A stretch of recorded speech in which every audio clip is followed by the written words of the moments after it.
कभी कभी जिंदगी एक पल में सब कुछ बदल देती है।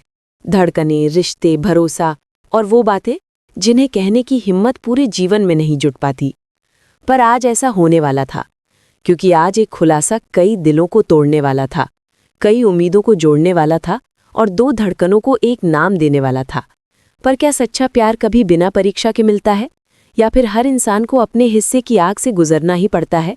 ये कहानी वहीं से शुरू होती है जहां एक दिल टूट रहा है, दूसरा धड़क रहा है और तीसरा पहली बार अपने लिए धड़कने मांगने जा रहा है। उस शाम ऑफिस की हवा में एक अजीब सी बेचैनी तैर रही थी, जैसे दीवारें भी किसी बड़े राज के खुलने का इंतजार कर रही हों, जैसे कुर्सियां, फाइलें और टेबलें भी किसी अनकहे एहसास की थरथराहट महसूस कर रही हों। आर्यवर्धन अपने सामान्य रौबदार अंदाज में मीटिंग हॉल में खड़ा था, लेकिन आज उसकी आंखों में कोई और ही चमक थी, जैसे कोई निर्णय उसके सीने में धड़क रहा हो, जैसे कोई बात वो अब और छुपा नहीं सकता। उसने सबके सामने जब अनु का नाम लिया, उस एक पल में मीरा की दुनिया ठहर गई। उसकी सांसें आधी रह गई, उसकी उंगलियां ठंडी पड़ गई और दिल जैसे किसी गहरी खाई में गिर पड़ा। आर्यवर्धन बोल रहा था, कितनी ईमानदार है अनु, कितनी सीधी है, कितनी सच्ची है, और कॉन्ट्रैक्ट से लेकर कंपनी की जीत तक उसने कैसे सब कुछ संभाला। पर मीरा को उन शब्दों में सिर्फ एक आवाज सुनाई दे रही थी, आर्य, अनु, अनु, आर्य। जैसे उसके भीतर कोई तूफान उठ रहा हो। किसी ने तालियां बजाईं, किसी ने मुस्कुराकर बधाई दी, पर मीरा की आंखें धुंधली थी। उस धुंधलके में उसे बस वही लगा जो एक टूटते दिल को लगता है, वो मेरी नहीं है, कभी थी भी नहीं शायद। और बिना किसी को बताए वो अपनी केबिन की ओर चली गई। दरवाज़ा बंद किया और उस पल उसके सीने में जो जमा हुआ दर्द था वो आंखों के रास्ते बह निकला। उसने अपने हाथों को सीने पर रखा, जैसे दिल को थाम लेना चाहती हो कि कहीं वो बिखर न जाए। वो फुसफुसाई, क्यों क्यों आप ही मेरे हर जज्बात में है सर? क्यों हर एहसास आपकी तरफ भागता है? क्यों मेरी हर सांस आपको पुकारती है? क्यों मैं आपको भूल क्यों नहीं पाती?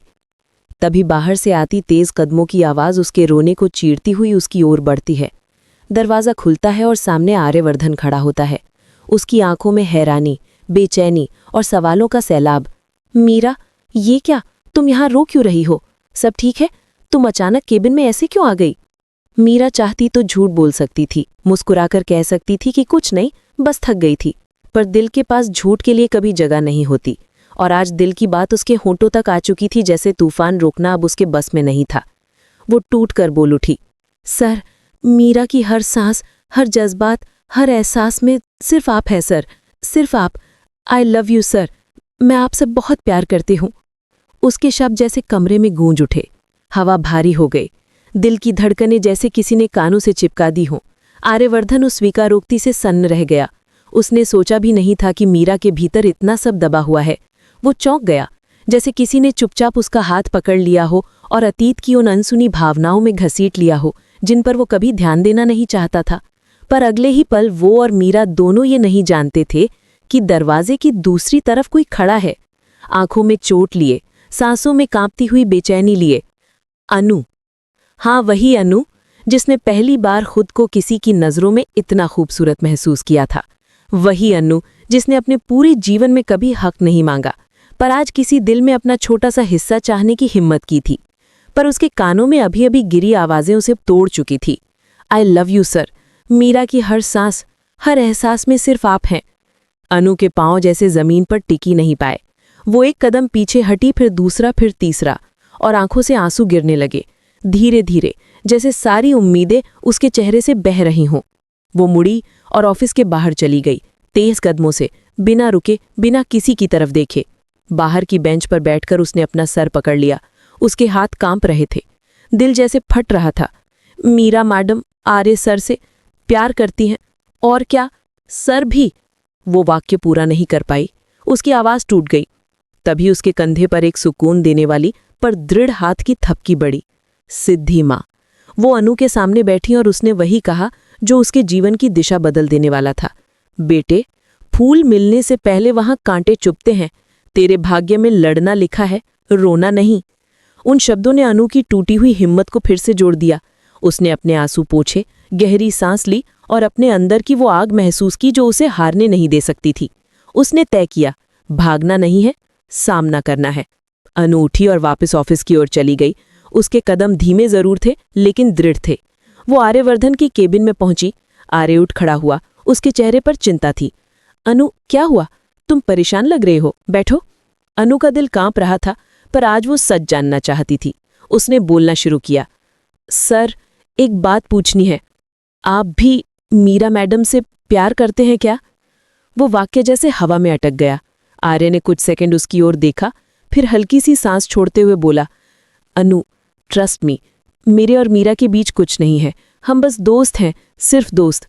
अनु ने महसूस किया कि उसके दिल पर रखी भारी चट्टान थोड़ा सा सरक गया है। पर अभी एक सवाल बाकी था, सबसे बड़ा सवाल। और हमारा रिश्ता सर? इस बार खाली कमरे में सिर्फ अनु की आवाज गूंजी। आर्यवर्धन थोड़ी देर चुप रहा, फिर उसके चेहरे पर हल्की सी शर्म, हल्की सी मुस्कान और कई अनकही बातें तैरने लगी। उसने कुछ कहना चाहा, लेकिन अनु ने हाथ उठा दिया। नहीं सर, इस बार आपकी बातों में नहीं आने वाली हूं। हमेशा बात बदल देते हैं, पर आज नहीं। तभी आर्य ने अचानक उसकी बात रोक दी।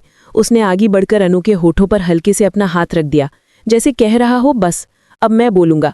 उसकी आंखों में कुछ ऐसा था जिसे अनु पढ़ना चाहती थी, पर डर भी रही थी।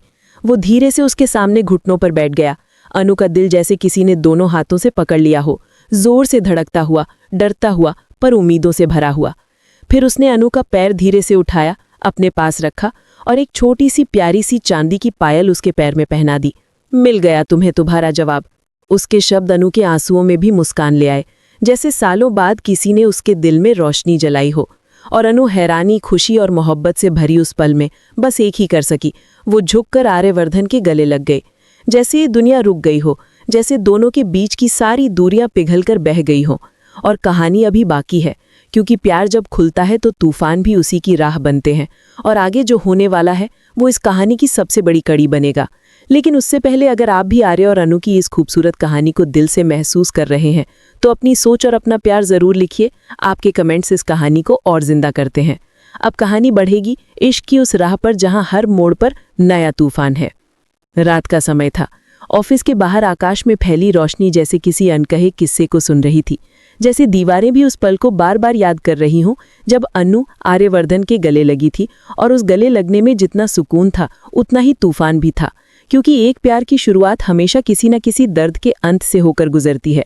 और आज अनु के दिल में जो आशा की किरण जागी थी, उसके पीछे मीरा का टूटना भी उतनी ही गहराई से छुपा हुआ था।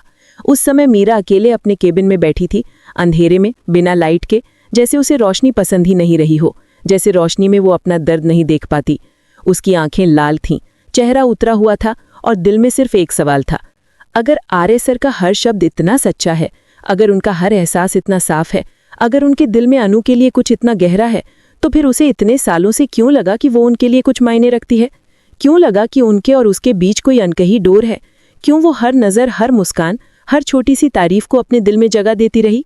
क्या वो गलत थी या उसका दिल उसे धोखा देता रहा? उसने खुद को आईने में देखा और हौले से बोली, मीरा, तू इतनी कमज़ोर कब बन गई? क्यों ऐसे रो रही है? क्यों अपने दिल की बात को बोझ बनाकर सीने पर रख लिया? पर जैसे उसने ये कहा, एक और आवाज़ उसके भीतर से आई, क्योंकि मैं उनसे प्यार करती हूँ, ये मेरा सच है। वो रो पड़ी। उसी समय बाहर कॉरिडोर में किसी के कदमों की आवाज़ गूंजी। मीरा ने दरवाज़ा पोंछा, खुद को संभाला, पर दिल का तूफान छुप नहीं पाया। दरवाज़ा खुला। अनु नहीं, न आर्यवर्धन, बल्कि सिद्धि माँ। उनका आना मीरा के लिए किसी भविष्यवाणी जैसा था। उन्होंने धीरे से दरवाज़ा बंद किया और मीरा के पास आकर खड़ी हो गईं। एक नज़र में उन्होंने मीरा की आंखों में सब पढ़ लिया। रो क्यों रही है बेटा? मीरा उनकी आवाज़ सुनकर फूट पड़ी। माँ, मैं उन्हें भूल नहीं पा रही। सर से जो प्यार है वो मैं कैसे मार दूं? पर वो मुझे कभी नहीं देखेंगे। मैं बस एक साथी हूँ, एक दोस्त। और वो, सिद्धि माँ ने उसके बालों पर हाथ फेरते हुए कहा, प्यार किसी पर थोपने से नहीं मिलता, और किसी के दुख से मिल भी जाए तो वो प्यार नहीं होता बेटी।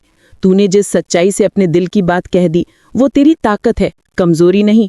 पर ये भी तेरे भाग्य में लिखा है कि जिस इंसान के दिल में किसी और का नाम हो, वहां तो खुद को नहीं ढाल सकती। मीरा उनकी गोद में सर रखकर रोती रही। तभी अचानक उसकी आंखों में एक दृढ़ता आई। माँ, क्या मैं गलत थी? सिद्धि माँ मुस्कुराकर बोली, गलत तो वो होता है जो प्यार को पाप समझे। तूने तो बस दिल की बात कही, पर अब जो करना है ना, वो दिल से नहीं, दिमाग से करना है। इधर ऑफिस में अनु और आर्यवर्धन के बीच एक नई शुरुआत चुपचाप पनप रही थी। आर्य ने अनु से कहा, मैं चाहता हूं कि आज के बाद तुम कभी अपने दिल में कोई डर ना मत रखना, कोई शक ना रखना, मैं यहाँ हूँ हमेशा। अनु उस भरोसे को सुनकर रो पड़ी, क्योंकि उसने जीवन में भरोसे की कमी महसूस की थी। उसने हमेशा सबको खुश रखा था, पर खुद खुश होने से डरती रही थी। उसने आंसू पोंछे और कहा, सर, मैं कोशिश करूंगी, पर डर अभी भी है। मीरा मैडम का प्यार सच था, मैं उन्हें दर्द नहीं देना चाहती। आर्या ने उसे समझाते हुए कहा, दर्द तभी होता है जब किसी को खोने का डर हो। मीरा मजबूत है और उसे सच्चाई जाननी भी जरूरी था, पर वो ये नहीं जानता था कि सच्चाई हमेशा शांत नहीं होती, कभी कभी वो तूफान बनकर लौटती है। अगले दिन ऑफिस में वातावरण फिर शांत नहीं था। सबको लग रहा था जैसे कुछ बदल रहा है, जैसे हवा में कोई अलग सी महक है, जैसे दीवारें भी कुछ फुसफुसा रही हैं। मीरा ऑफिस आई, पर पहले जैसी तेज आत्मविश्वास वाली मीरा आज खोई हुई दिख रही थी। उसकी आंखें थकी हुई थी, उसके कदम धीमे थे। लोग उसे देखकर कुछ समझ नहीं पा रहे थे। तभी अनु उसे सामने दिख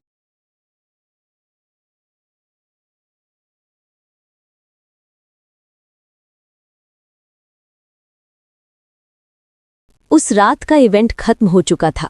सब लोग जा चुके थे। हॉल की चमचमाती लाइटें धीमे धीमे बंद हो रही थी और खाली कुर्सियों के बीच फैली खामोशी जैसे हर उस पल को दोहरा रही थी जहां प्यार ने अपनी जीत दर्ज की थी और एक दिल अपनी हार पर आंसू पी रहा था। अनु और आर्या बाहर खड़े थे। अनु के गाल पर अभी भी लालिमा थी, जो तालियों और फुसफुसाती निगाहों की वजह से आई थी। आर्या भी अंदर से नर्म और खुश था, क्योंकि उसने आज पहली बार दुनिया के सामने अन्नू का हाथ पकड़ा था। लेकिन उसकी इस खुशी के बीच जो एक बेचैनी थी, वो भी जानता था। वो बेचैनी थी मीरा के लिए, क्योंकि जिस पल उसने ये सब किया, उसे दूर मीरा की आंखों में गिरती वो अदृश्य चोट साफ दिखाई दी थी, और वहीं पल उसके दिल में एक टीस बनकर रह गया था।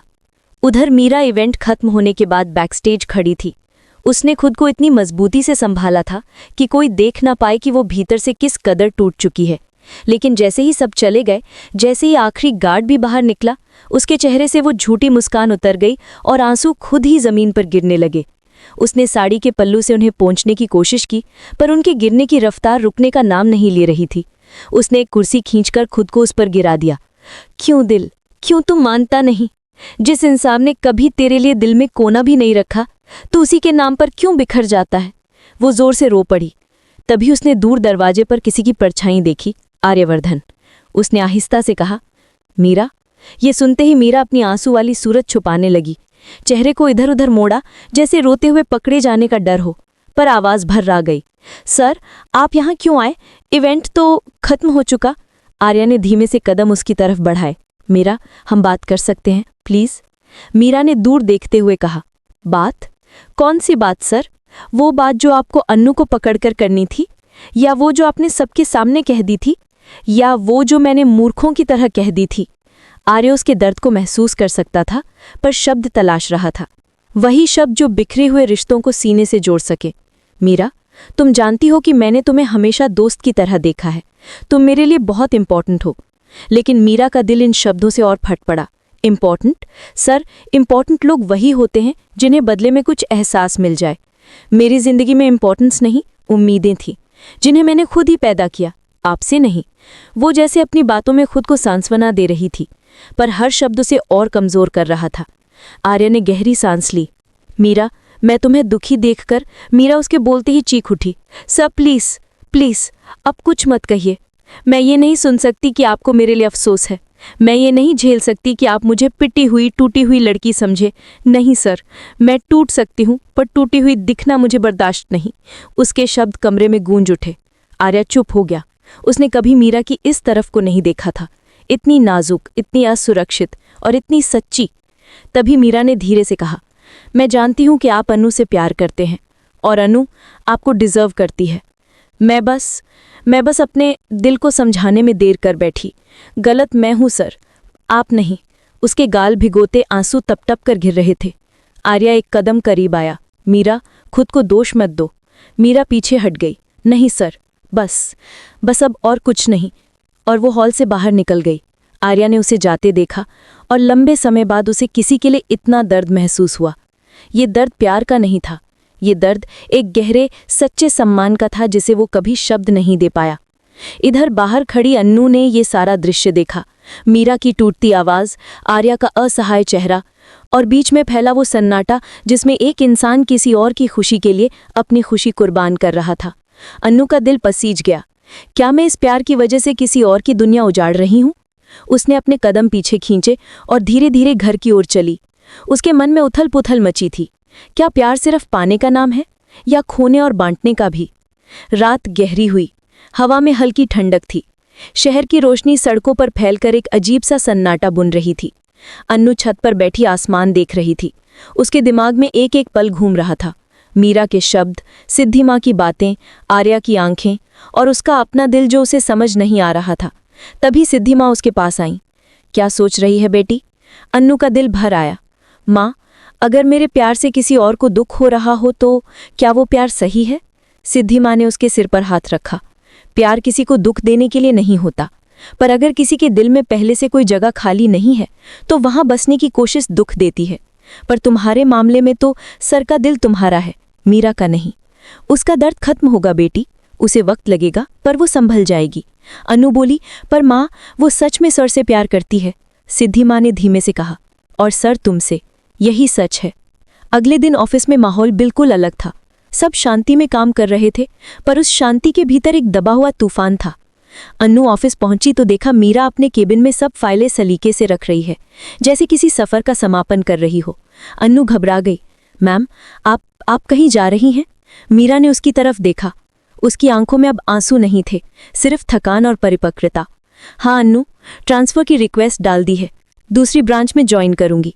अन्नू का दिल धक से गिरा। मैम प्लीज ऐसा मत कीजिए, आप हैं तो ये जगह चलती है। सर भी? अन्नू, सर को मेरी ज़रूरत नहीं। उन्हें एक ऐसी ज़िंदगी चाहिए जिसमें कोई दर्द न हो, कोई उलझन न हो, और मैं उस जगह फिट नहीं बैठती। अन्नू की आंखें भर आईं। मैम, मैं चाहती हूँ कि आप खुश रहें, मीरा ने उसका हाथ पकड़ते हुए कहा। और मैं चाहती हूँ कि तुम अपनी नई ज़िंदगी पूरे हक से जियो। मेरी वजह से अपने प्यार पर शक मत करना। तुम दोनों की जोड़ी भगवान ने लिखी है। मैं बस बीच में आ गई थी, अब हट रही हूँ। उसी समय आर्यवर्धन अंदर आया। उसकी आंखों में बेचैनी थी। मीरा, तुम ट्रांसफ़र ले रही हो? मीरा ने औपचारिक स्वर में कहा। हाँ सर, पर्सनल ग्रोथ के लिए ये ज़रूरी है। आर्या कुछ कहना चाहता था। मीरा, तुम इतनी जल्दी? मीरा ने बीच में कहा। सर, कभी कभी दूर जाना ही सही होता है। एक ही जगह रहकर दिल को धोखा देना ठीक नहीं। और वो फाइलें उठाकर केबिन से बाहर निकल गईं। आर्या चुप रह गया। अन्नू सब देखकर हिल गई। अगले 2 दिन मीरा ने चुपचाप सब हैंडओवर किया। स्टाफ उससे लिपट लिपट कर रो रहा था, क्योंकि उसने इस ऑफिस को हमेशा परिवार की तरह चलाया था। पर उसकी मुस्कान में एक शांत दृढ़ता थी। वो अब टूट कर रो नहीं रही थी, उसने अपने दर्द को ताकत में बदल लिया था। आखिरी दिन जब वो जाने लगी, अन्नू और आर्या दोनों नीचे आए। अन्नू ने गले लगकर कहा, मैम, आप मेरी प्रेरणा है। मीरा ने उसे प्यार से पकड़ा। अन्नू, खुश रहना, डरना मत, और सर का साथ कभी मत छोड़ना। फिर उसने आर्या की तरफ देखा। उनकी आंखों में एक अनकहा सम्मान तैर रहा था। मीरा बोली, थैंक यू सर, हर चीज़ के लिए, और प्लीज़ अन्नू का ख्याल रखिएगा। आर्या ने गंभीर आवाज़ में कहा, मीरा, तुम हमेशा हमारी टीम का हिस्सा रहोगी। मीरा ने हल्की सी मुस्कान दी। और आप दोनों हमेशा एक दूसरे का। फिर वो मुड़ी और बाहर चली गई। उसकी चाल तेज थी, पर हर कदम के साथ उसका अतीत पीछे छूटता जा रहा था। अन्नू रो पड़ी। आर्या ने उसकी पीठ थपथपाई। शांत हो जाओ, मीरा मजबूत है, वो जल्दी उबर आएगी। अन्नू बोली, सर मुझे डर है, कहीं वो हमसे नफरत न करने लगे। आर्या ने कहा, नफरत करने के लिए दिल में गुस्सा चाहिए, और मीरा का दिल सिर्फ प्यार से भरा है, वो नफरत नहीं करेगी। मीरा के जाने के बाद ऑफिस थोड़ा खाली लगने लगा, जैसे एक मजबूत स्तंभ हट गया हो। लेकिन जीवन हमेशा आगे बढ़ता है। समय बीतता गया और अन्नू और आर्या का रिश्ता और भी पक्का होता गया। वो दोनों एक दूसरे की आदत बनते गए, एक दूसरे का सुकून, एक दूसरे का सहारा। एक दिन शाम को जब ऑफिस की लाइटें कम हो गई थी, केवल वही 2 लोग बैठे थे। आर्या ने अचानक अन्नू का हाथ पकड़ा। अन्नू, क्या तुम सच में मेरी जिंदगी बनना चाहती हो? अन्नू ने हैरानी से उसे देखा। सर? आर्या मुस्कुराया। मैंने तुम्हें सिर्फ पायल पहनाकर जवाब नहीं दिया था, अब मैं शब्दों में भी कहूंगा अन्नू। अन्नू, आई लव यू। अन्नू की सांसें रुक सी गई, उसके गाल लाल हो गए, आंखों में आंसू चमकने लगे। सर, मैं भी आपसे बहुत। शब्द निकलने से पहले ही आर्या ने उसका चेहरा अपने हाथों में ले लिया और कहा, बस अब से डरना नहीं। और उस पल में जैसे सारी दुनिया रुक गई। पर कहानी यहीं खत्म नहीं होती। कुछ महीने बाद एक दिन अचानक ऑफिस में खबर फैली कि मीरा ने नए ब्रांच में शानदार काम किया है। उसकी टीम ने बड़ी सफलता पाई है, उसे प्रमोशन मिल गया है। ये सुनकर अन्नू ने सबसे पहले मुस्कुराया। मैम, आप जीत गईं। आर्या ने भी राहत की सांस ली। वो हमेशा से जीतने लायक थी। और तभी दरवाजे पर एक मेल आया, मीरा का मेल। उसमें सिर्फ इतना लिखा था, आप दोनों को ढेर सारी शुभकामनाएं, खुश रहिए। अन्नू ने मेल को छू कर कहा, मैम, आप हमेशा मेरे दिल में रहेंगी। आर्या ने कहा, और मैं तुम्हारी साथ। और यूं इस कहानी में हर दिल को उसकी मंजिल मिल गई। किसी को प्यार, किसी को सुकून, किसी को दिशा और किसी को खुद की पहचान। और अगर आप इस कहानी को पढ़ते हुए एक पल के लिए भी इन किरदारों की धड़कनों को महसूस कर पाए, तो अपना प्यार, अपना कमेंट और अपनी आवाज़ हमारे साथ ज़रूर बांटिए, क्योंकि कहानियाँ तभी जिंदा रहती हैं जब उन्हें सुनने वाले दिल उन्हें महसूस भी करें।